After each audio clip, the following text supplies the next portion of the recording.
Welcome to the Capitol, and I'm here with Senator Charlie Laster. Senator Laster, thanks as always for spending some time with us. Yeah, it's good to be here, and here we are after spring break, and unfortunately we don't get spring break here at the Capitol, but the people back home are all rested up and back in school, and we're ready to go. Yeah, you've been involved in a busy week, and of course this is a busy time in all the capitals around the country as the stimulus package and information about that is being more and more unveiled. Talk a little bit about that package.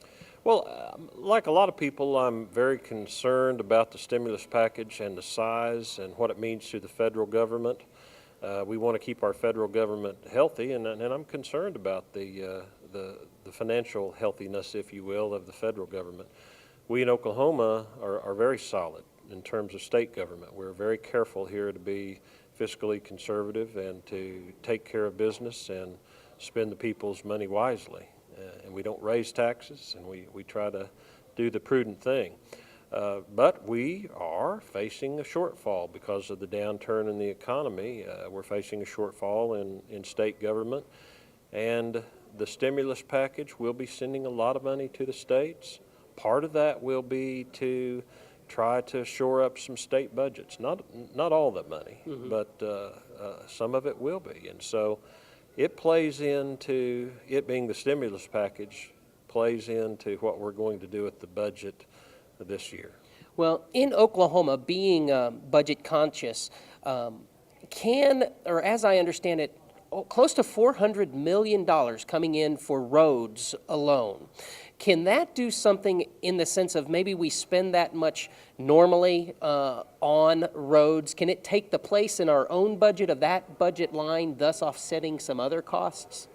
Well, we're trying not to do that. Okay. We're trying to spend the stimulus money where it is intended to be spent and really get that money out there for stimulation of the economy. And roads and bridges is one area.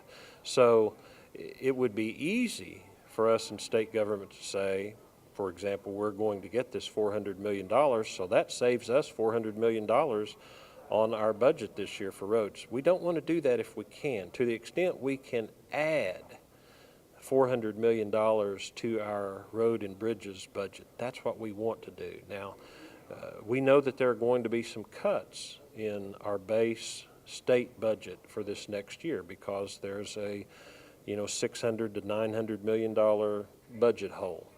But we're going to try not to just rely on federal money to balance the budget. There are some funds specifically sent from the federal government this year to try to help states balance their budget. The question is, does it go on this year's ledger, if you will, the budget year that we're in now, or is it only for next year? And I think that the governor and the legislative leaders still are unsure about that part of it. And so that's one big facet of this year's budget picture. From a business standpoint, of course, fiscal years start at different times. Can you talk a little bit about Oklahoma's fiscal line, if you would, and also about Oklahoma's determination to stay as a balanced budget state? Well, we're in the 2009 budget year right now, and it ends June 30th.